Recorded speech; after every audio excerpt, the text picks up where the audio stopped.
Welcome to Cevo Secret Sauce, where we interview the celebrities of Cevo and figure out what makes them tick. Thank you so much for being here, Annabel. Thank you. I've been looking forward to this all day. I have not. Oh, I'm scared. Yeah. It'll be fine, I promise. We're going to start easy. The classic hot sauce, chili maple. Yeah, I could do a plate of those, I think. Absolutely. With milk. You are the first entry point into Cevo, and you choose the next generation of Cevons that we work with, the next version of us.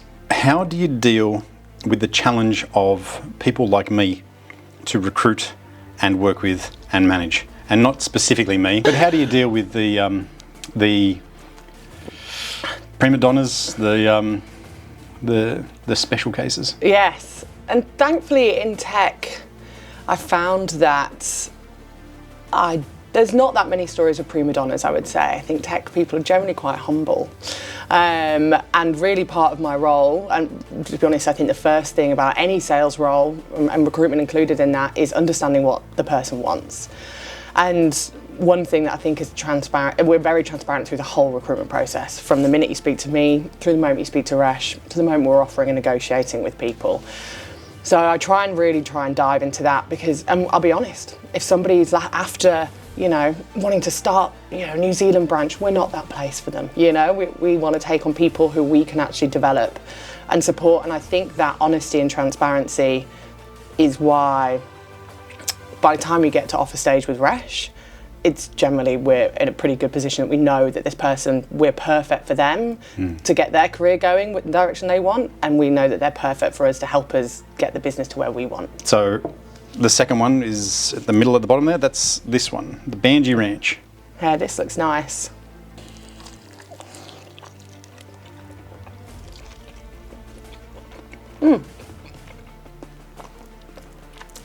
Does it hit you later?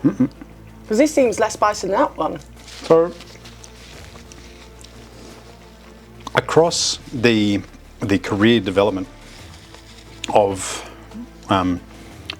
consultants, so I've been asking the other consultants effectively, what skills do you want to instill in someone if you are trying to get them from a junior to a more senior consultant?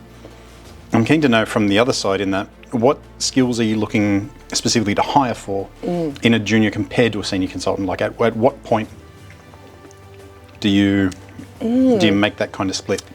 It's weird that second part to that question. I would say, to be honest, the first things we're looking for is cultural fit, and that's applicable to somebody with 1 year experience versus 25 years experience that we're interviewing. We want people to be proactive in their own learning as well. I always give advice to candidates, it's good for them to understand where they want to put their career. So where do they want to focus? I think Rupa's a great example of that. Obviously her role has changed in her time at Cevo. She was clear on that. She wanted to push forward in the data space, and she's done that essentially for herself, and we've supported her on that. So I think that second part of the question is we still look for the similar characteristics, but obviously there's different stages of an expectation. Like, we're not expecting someone who's got 2 years experience to go in and lead a project at a big bank. So the more experienced end of the scale, and I tend not to judge it by years of experience. I think we've all worked with people who have got 30 years experience, and you think, you're not ready to be a leader yet. But then you've worked with juniors, I'm sure. Maybe not you. I think maybe they should be juniors, but I've certainly met not younger, but more early in their career who have that. You're trying so hard to be diplomatic. I know. But no, I'd say that obviously the more senior end of the scale, we are looking at people who have that leadership quality, who enjoy leadership as well. But on the flip side of that, we can also take people who don't necessarily want to do the people leadership, but having that quality is massive in our business because we have a flat structure. We want people to be able to go to anyone. We don't want people to be scary in the corner, we want people to be relatable. And on the junior end of scales, people having confidence to be able to do that as well. I think that's what, being a consultant, you cannot not have confidence because you're speaking to customers every day. And I think you've got to have a bit about you to be able to do that, because I understand it's not always easy. So you've got to have a bit of gusto about you, I think. Yeah. Perfect. So that still hasn't crept up on you, hasn't? No, not at all. That I think is less spicy. This one thinks it's hotter again. This looks like This is dead dog. Or some kind of satanic dog. Yes, it does. Its bark is worse than its bite. It is hotter than this one. Okay. It is not A lot hotter? It's not face melting. Okay. Not even close. Let's go. Trying to pick a side with less sauce on it. If the culture that you're looking for is the same between senior and junior consultants, how can we help foster some of the growth in that if someone is missing certain elements of it, or where can we help improve that culture and build it further? Good question. I think once you sort of propel people into a culture, say if someone doesn't have that confidence, but is obviously clearly an excellent engineer, I think it's once you propel people into a culture where other people around them are supportive, are collaborating, are asking them questions, where they might think, oh, well, you're a senior person, you should know that, but building that confidence in them, I think, well, we've seen it within our business, people growing more confident and being more courageous and putting themselves out there, whereas they might not necessarily do that. And I think that's part of the reason I love it here, is that no question is a stupid question, in my opinion, you know. And I think that's one thing that I love about the culture, is that, and also we recognise how to communicate with different people as well. So if someone is more introverted and more shy, you probably wouldn't do that with them. I think that's it too, is knowing how to treat the people around you. Yeah, it's an emotional intelligence thing, isn't it? And I think that's one thing we look for throughout the interview process, is we ask people, how have you done that? If they're more senior, how have you done that to more junior people? Because everybody is nervous at some stage. People do walk into new jobs, you do get those first day nerves.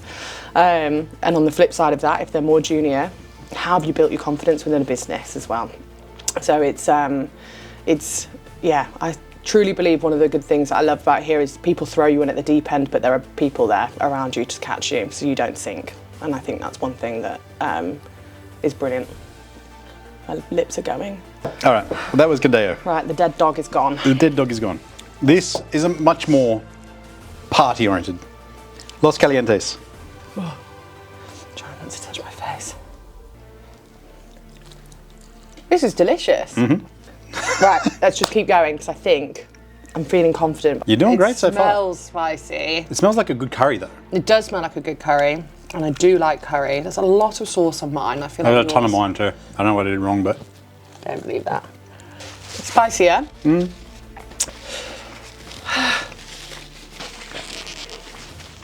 Totally fine, actually. Yeah? Uh-huh. Haven't had a sip of milk yet. There's a lot of different opinions I've seen on soft skills being almost a forbidden phrase, in that a soft skill, implies that it's somehow less important than a hard skill, or that there's some connotation there. Personally, I think that's a wrong way of looking at it, in that I think that soft skills and the skills that make up that soft skill set are effectively the most important part of consulting. That is that emotional intelligence and understanding what the customer wants, delivering business value and communication.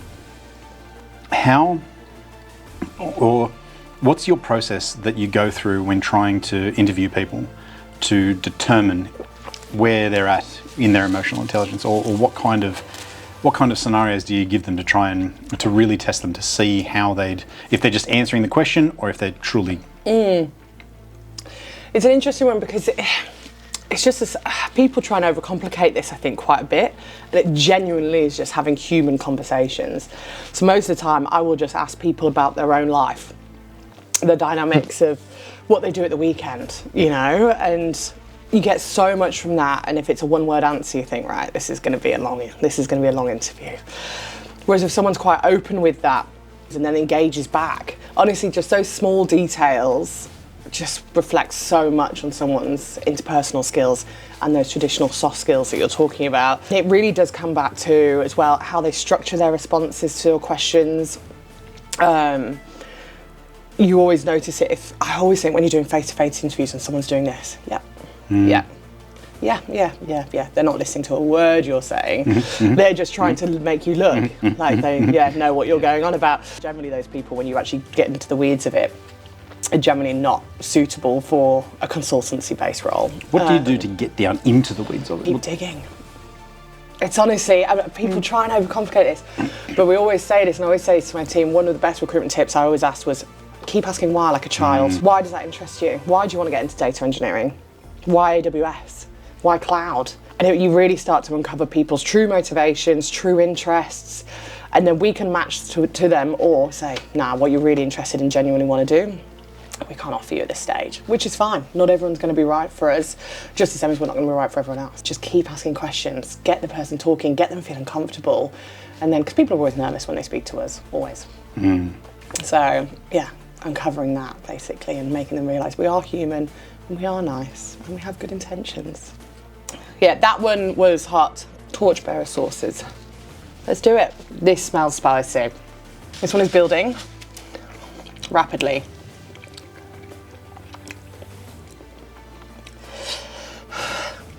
Traditionally, highly technical people don't have as high a EQ as, say, other jobs such as sales or HR. They're not as outgoing, traditionally. Usually there's generally more introverts, they're generally much more systems focused and not so much on personal relationships.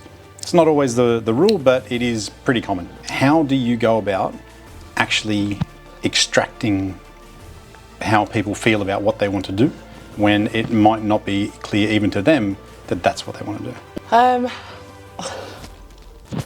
I think it is all about the questions that you ask, rather than being like, what do you want to do? People come to us, I give them a good overview of Cevo.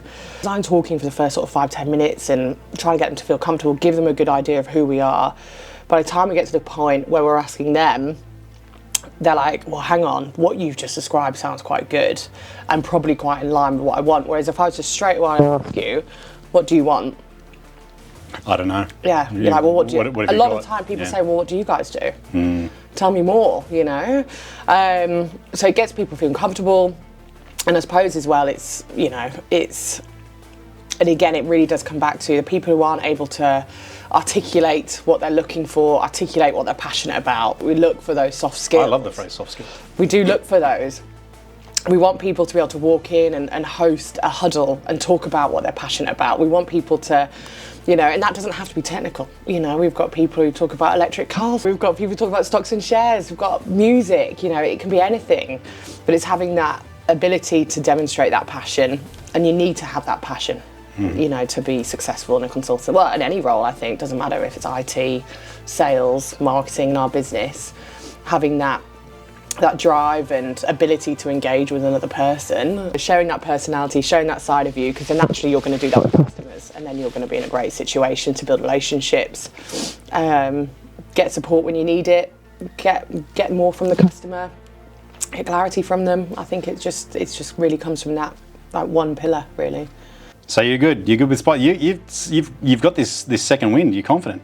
No, honestly, because it's short-lived spice. That's what I would describe it as. All right, this one? Yep. Shaking, I'm scared. What could possibly go wrong? This one does taste, smell even.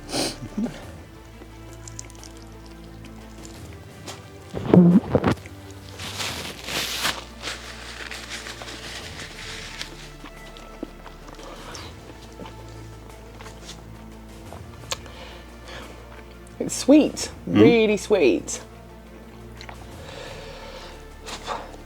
I don't think it's that bad. Is it going to creep on me if I have another bite? Am I going to regret it? Oh, it's spicy, but it's nice. Oh, it's creeping. A little bit. So, I need to tap my face. the question is, how do we grow the soft skills in our consultants? We need you guys as leaders to demonstrate that. We need...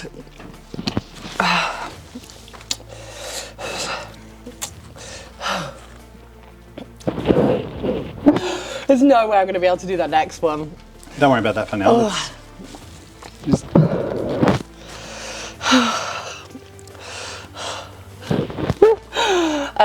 so for us to demonstrate as leaders, people can't learn it on their own. no. They can't be expected to do that and build confidence in themselves to be able to go out there and challenge the status quo and, you know, push back. All that sort of stuff that you do every day. That was really spicy. It was pretty spicy. But it dies down pretty quick. Does it? You told me I was fine to take a second bite. You are fine. See, what you just did is what we need you to do. Demonstrate. No, you made me build up the confidence. You made me take a second bite. Whilst I'm a little bit nervous right now, probably tomorrow I'll be really proud of myself. Ready? We'll do it together. Ready? Cheers. Cheers. The only other question that I have is, what more can the consultants do to help you in finding and retaining talent? Keep the referrals coming. We've had some incredible referrals over the last few weeks, looking at that more mid to senior end of the scale of the market, people who they've worked directly with before and really can vouch for. And the second part was retaining. Retaining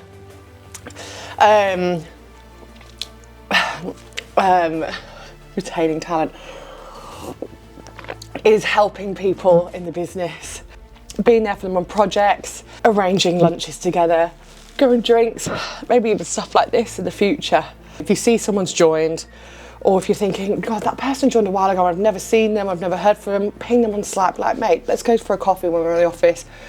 The difference you can make, because they might be stuck on something that you can really help with. And again, we look to the senior people like yourself in our business to do that. Like, we're all responsible for each other within Cevo, I think.